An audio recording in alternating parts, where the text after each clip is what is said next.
Geotechnical can be categorized into soil mechanics and foundation engineering. For the subject geotechnical engineering, weightage given in GATE examination is 15 marks, which overall tops the other subjects by weightage.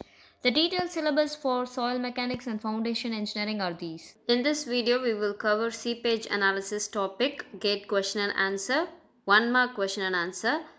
In part 2, we will cover 2 mark question and answer.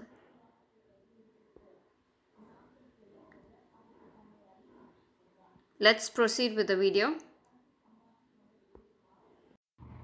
Under the topic seepage analysis, in the year 1991, GATE question was asked along a rheatic line in an earth dam. Let's see what is rheatic line. Here is the earth dam. There is an upstream and downstream side for the earth dam. Rheatic line is something that divides the unsaturated soil and saturated soil. Suppose a seepage is taking place. So that top flow line is called the rheatic line. Flow line is the imaginary line. In order to analyze the seepage, we use these flow lines. To form the flow lines, first beginning we need to start with the rheatic line. So the rheatic line is the starting point for the flow line, and hence this rheatic line is the one which separates the unsaturated soil and saturated soil. This rheatic line has 0 pressure heads.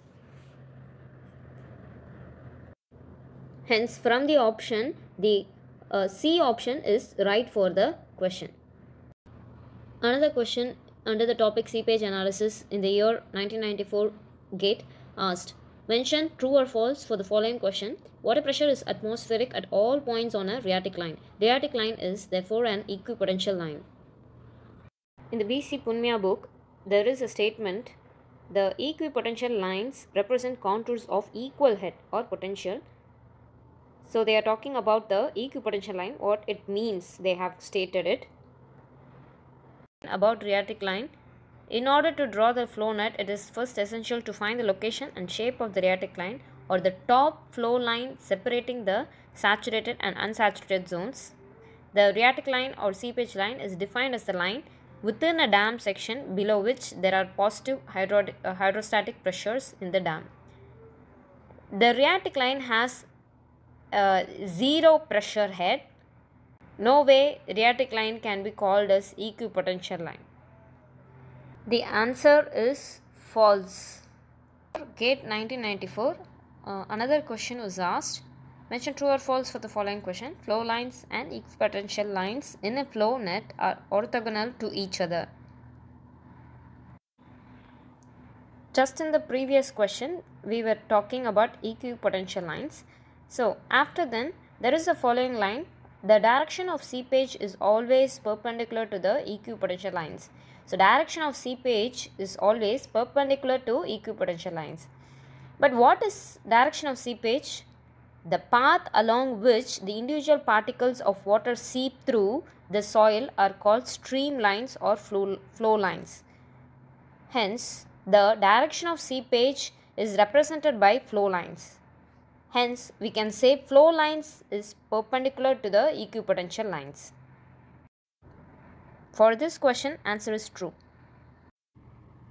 Another question under the topic seepage analysis in the year GATE 1996 was asked, seepage force per unit volume J can be expressed as. In the book B.C. Punmya, it is given here, seepage force per unit volume is given by J. It is represented by J. Here they have given the result as I into gamma W. So I is nothing but the hydraulic gradient and gamma W is the unit weight of the water. Hence D is the right answer for this question.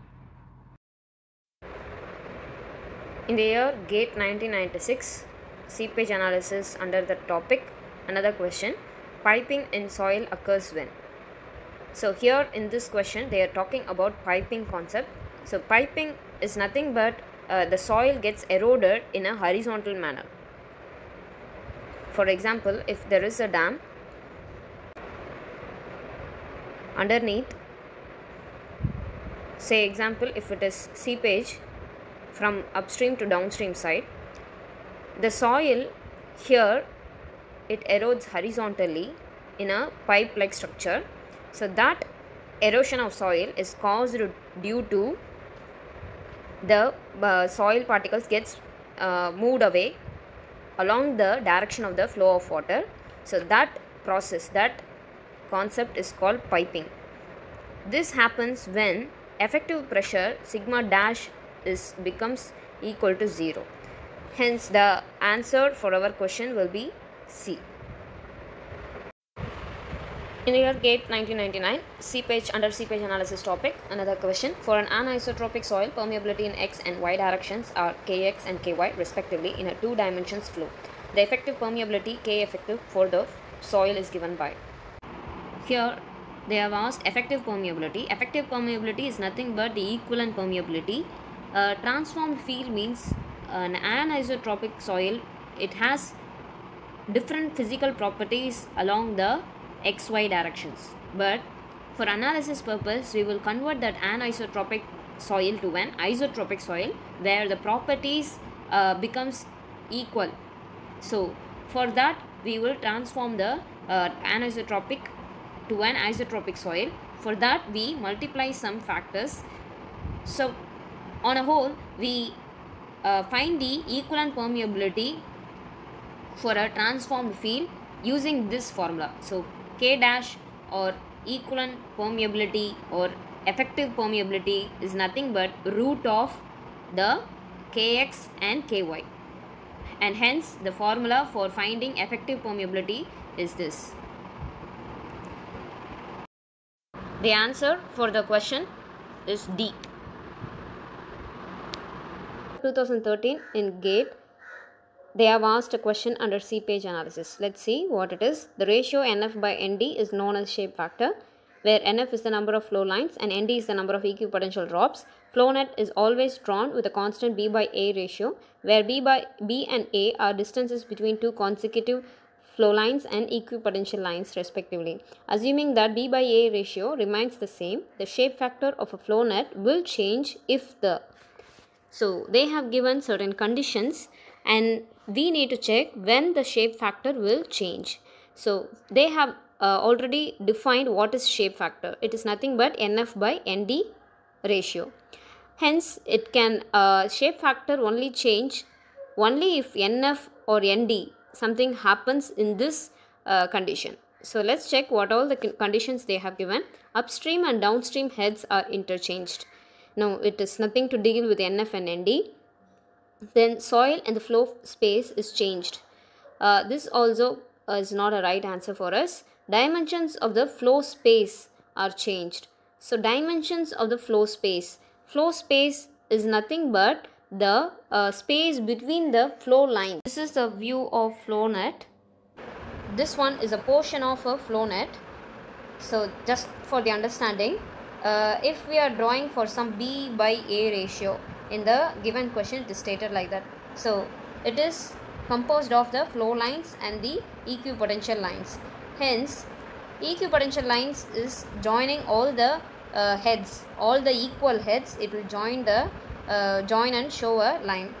And flow line is nothing but the stream path of the water particles, whichever path it takes, that water path is drawn as a flow line. So in between is the flow space. Hence this flow space is the is composed of both flow line and equipotential line. Hence this flow space if changes, then it includes both NF and ND, that is flow line and equipotential line. So flow space dimension if it changes, then we can very well say that it is shape factor is changing, because this is NF and this one is ND. Hence flow space dimensions of the flow space are changed, then our NF and ND will change. C option is right for this question. In the year 2017, from the seepage analysis topic, they have asked in GATE, a sheet pile has an embankment depth of 12 meter in a homogeneous soil stratum. The coefficient of permeability of soil is 10 power minus 6 meter per second. Difference in the water levels between the two sides of the sheet pile is 4 meter. The flow net is constructed with 5 number of flow lines and 11 number of equipotential lines. The quantity of seepage in centimeter cube per second per meter up to 1 decimal place under the sheet pile is. Pictorial representation of the given.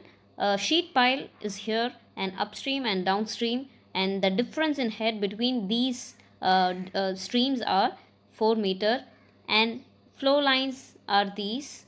Flow lines is of 5 numbers, so here they have only given 3, but it is composed of 5 numbers. And across the flow line, always equipotential lines are drawn in the orthogonal way, that is, it forms 90 degree with your flow lines. Hence, always equipotential line and flow line cuts in 90 degree orthogonal to each other.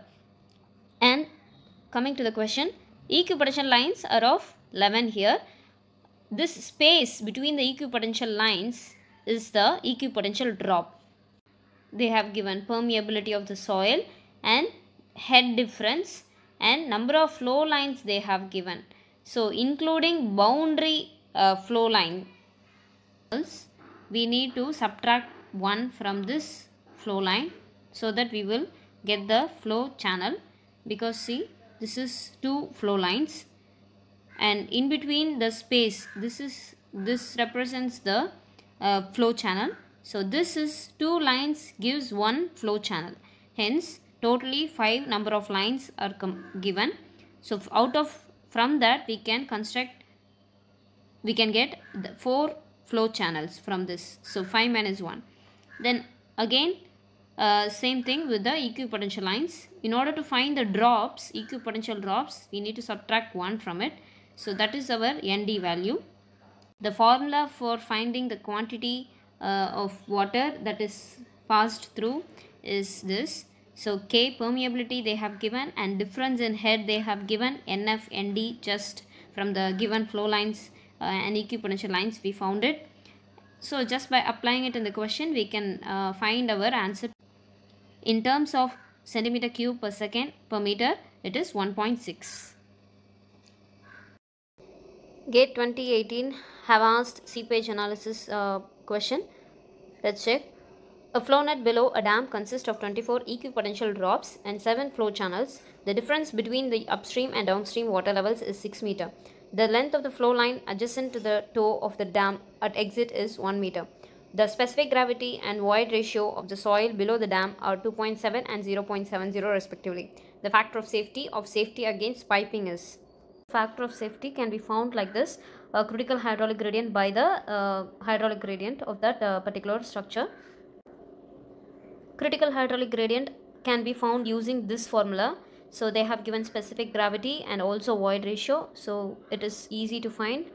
Just by applying the given, we can find the critical hydraulic gradient.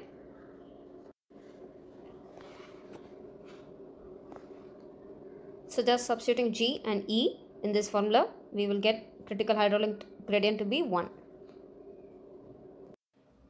And I, hydraulic gradient, can be easily found by this formula, head loss by seepage length.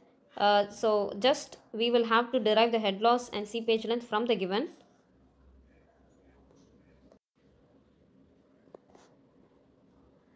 For this particular question, they have stated head difference between the upstream and downstream to be 6 meter. We know total head loss is 6 meter. For per head loss, we will have to subtract the 6 meter by the total number of potential drops. So total potential drops, if we divide, then we can find per drop or per head loss. Head loss per drop is 6 by 24, 0.25. Now we will find I head loss per seepage length. So exit hydraulic gradient length is nothing but 0.25 by 1. Seepage length is 1 meter because we are only taking one flow channel. So that exit hydraulic gradient length is nothing but 1 meter. It is given in the question. So if we just substitute, we will get I to be 0.25. Let's substitute I, C and I in the factor of safety formula.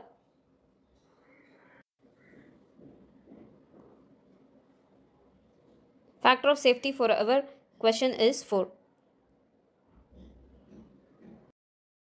In the year 2019, GATE question from seepage analysis is: consider a two-dimensional flow through isotropic soil along x direction and z direction.